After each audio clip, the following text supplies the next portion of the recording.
الحمد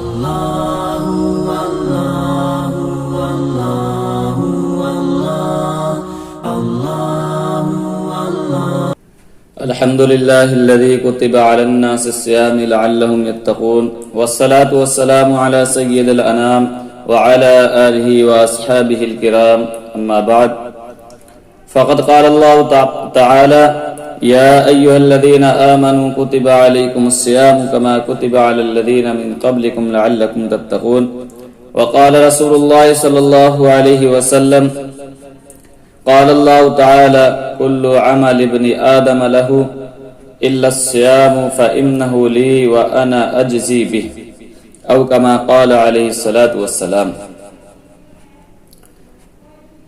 میرے دوستو، بزرگوں اور عزیز ساتھیوں، کھیتیاں سرسبز ہیں تیری غذا کے واسطے، کھیتیاں سرسبز ہیں تیری غذا کے واسطے، چاند و سورج اور ستارے ہیں ضیاء کے واسطے، بحر و بر شمس و قمر ہما و شما کے واسطے، یہ جہاں تیرے لیے ہے اور تو خدا کے واسطے۔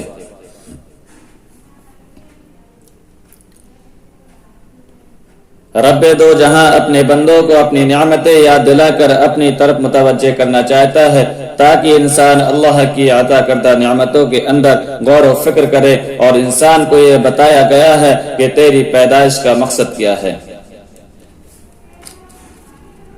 ان الدنیا خلقت لکم وانکم خلقتم للآخرہ، اے انسان، یہ ساری کی ساری دنیا تیرے لیے بنائی گئی ہے اور تجھ کو آخرت کے لیے بنایا گیا۔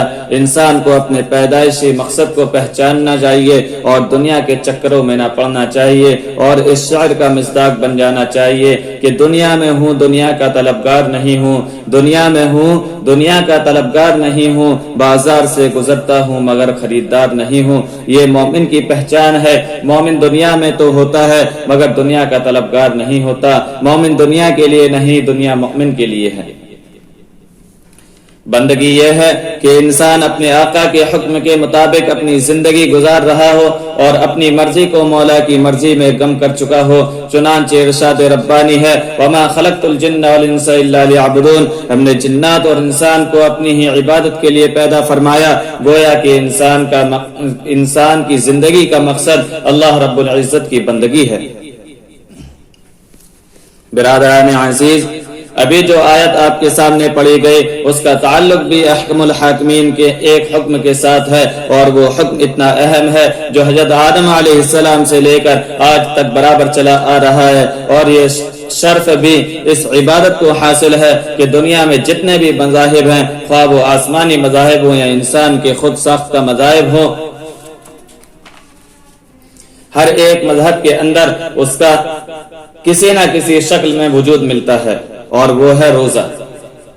محترم حضرات، ذرا غور کرنے سے معلوم ہوتا ہے کہ رمضان کا مہینہ کتنا بابرکت مہینہ ہے کہ اللہ نے اپنا سب سے متبرک اور عظمت والا کلام، جو کہ پہلی تمام کتابوں کو منسوخ کرنے والا کلام ہے، اسی مہینے میں نازل کیا۔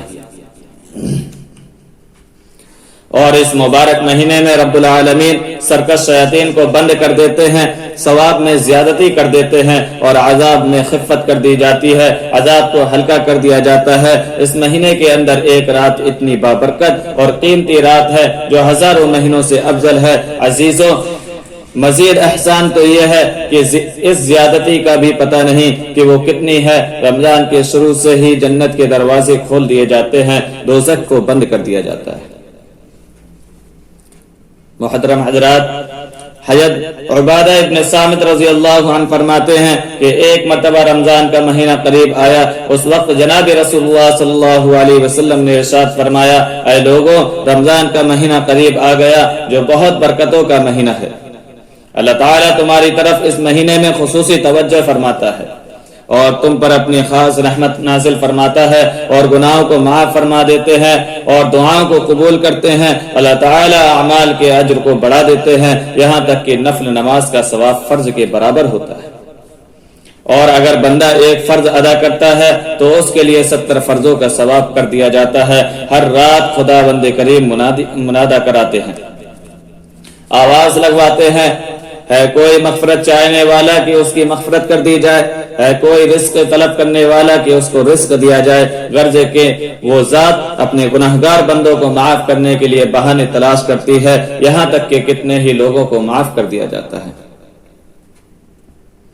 حضرت ابن عباس رضی اللہ عنہ سے منقول ہے کہ نبی اکرم شفیع اعظم صلی اللہ علیہ وسلم نے فرمایا کہ اللہ تعالی ماہ رمضان میں ہر دن افطار کے وقت 10 لاکھ گناہگاروں کو دوزخ کی آگ سے بری فرما دیتے ہیں، اور وہ سب کے سب وہ ہوتے ہیں جس پر جہنم واجب ہو چکی ہوتی ہے، اور رمضان کے آخری روز پوری رمضان میں معاف ہونے والوں کی بقدر لوگوں کو معاف کر دیا جاتا ہے۔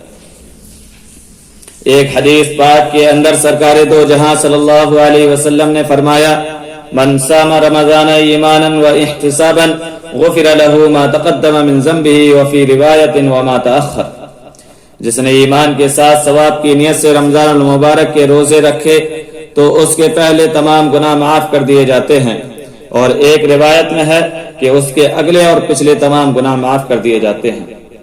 دوستو، بہت کم اعمال میں اتنی بڑی فضیلت سنائی گئی ہے۔ ایک موقع پر صادق الامین محمد صلی اللہ علیہ وسلم نے فرمایا سید الشہور رمضان، سب مہینوں کا سردار رمضان المبارک کا مہینہ ہے۔ ایک مرتبہ حضرت جبرائیل علیہ السلام آپ صلی اللہ علیہ وسلم کی خدمت میں حاضر ہوئے۔ آپ صلی اللہ علیہ وسلم سے فرمایا اے اللہ کے محبوب صلی اللہ علیہ وسلم، میں آپ کی امت کے کچھ لوگوں پر بد دعا کروں گا، تم آمین کہنا۔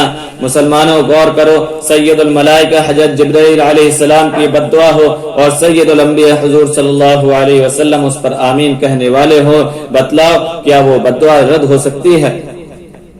ان بد دعاؤں میں سے ایک بد دعا یہ بھی ہے کہ ہلاک ہو جائے وہ شخص جو کہ رمضان المبارک کا مہینہ پائے اور وہ اپنی مغفرت نہ کرائے۔ اللہ ہم سب کی حفاظت فرمائے۔ روزہ کی برکت اتنی وسیع ہے کہ اس کی برکت سے منہ کی بو کو بھی اللہ نے مشک و عنبر سے زیادہ پسند فرمایا ہے۔ عزت مآب صلی اللہ علیہ وسلم نے قسم کھا کر فرمایا لخلوف فم الصائم اطیب عند اللہ من ریح المسک۔ نبی صلی اللہ علیہ وسلم نے قسم کھا کر فرمایا کہ روزے دار کے منہ کی بدبو اللہ کے نزدیک مشک سے بھی زیادہ پسندیدہ ہے۔ روزے دار کے منہ کی بدبو اللہ کے نزدیک محبوب ہونے کا اندازہ لگاؤ۔ جب اللہ نے حضرت موسیٰ علیہ السلام کو توریت عطا کرنی چاہی تو اللہ نے جبرائیل حضرت موسیٰ علیہ السلام کو حکم دیا اے موسیٰ، توریت اس وقت ملے گی جب تم مکمل 1 ماہ کے روزے رکھو گے، جس کا ذکر قرآن یوں کرتا ہے وَوَعَدْنَا مُوسَىٰ 30 لَيْلَةً۔ تو جس وقت حضرت موسیٰ علیہ السلام 1 مکمل ماہ کے روزے رکھ چکے تو حضرت موسیٰ علیہ السلام کے دل میں یہ بات گزری کہ آج رب العالمین سے ہم کلام ہونا ہے، اس لیے بہتر ہوگا کہ میں اپنے منہ کی بدبو کو صاف کر لوں۔ تو انہوں نے ایک قسم کا گھاس استعمال کیا اور اس بدبو کو ختم کر ڈالا۔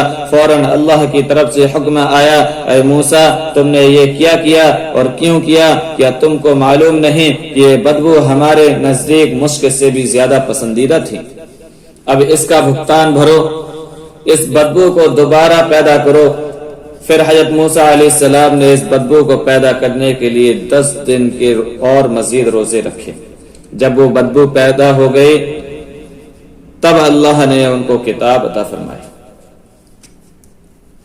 میرے بزرگوں اور عزیز ساتھیوں، جہاں روزے کے بہت سارے فوائد ہیں کہ جن کو شمار بھی نہیں کیا جا سکتا ہے، وہیں اس کا فائدہ یہ بھی ہے کہ روزہ قوت روحانی کو ابھارتا ہے اور خواہشات نفسانی کو مارتا ہے، اور لوگوں کو بھوک و پیاس کی شدت سے روشناس کرتا ہے، اور غریب اور فاقہ کش بھائیوں کے ساتھ ہمدردی سکھاتا ہے اور قوم کا ہمدرد بنا دیتا ہے۔ ہوئے فرض روزے اس لیے کہ تم شرماؤ، کھلاؤ بھائیوں کو اپنے، خود فاقوں کا کم کھاؤ، ادائے صوم ہی سے قوم کے ہمدرد بن جاؤ، ریاضت کا لگاؤ باغ تو جنت کے پھل کھاؤ۔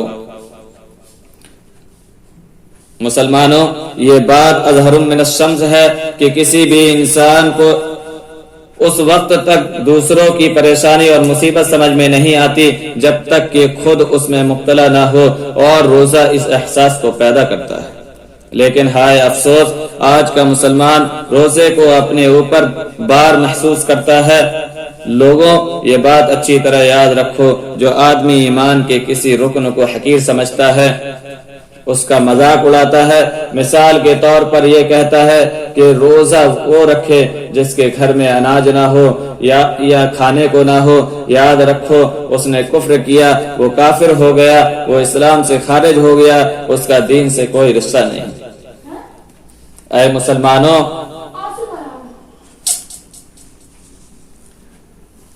تمہارا جوش ایمان کہاں دفن ہو گیا؟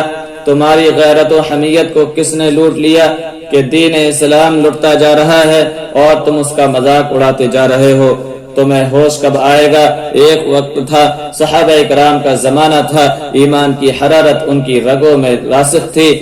اسی لیے تو جب آپ صلی اللہ علیہ وسلم نے اعلان کیا کہ عاشورہ کے دن کا روزہ سب مسلمان رکھے، مسلمان اس کے بعد سے ہمیشہ عاشورہ کے دن کا روزہ رکھنے لگ گئے۔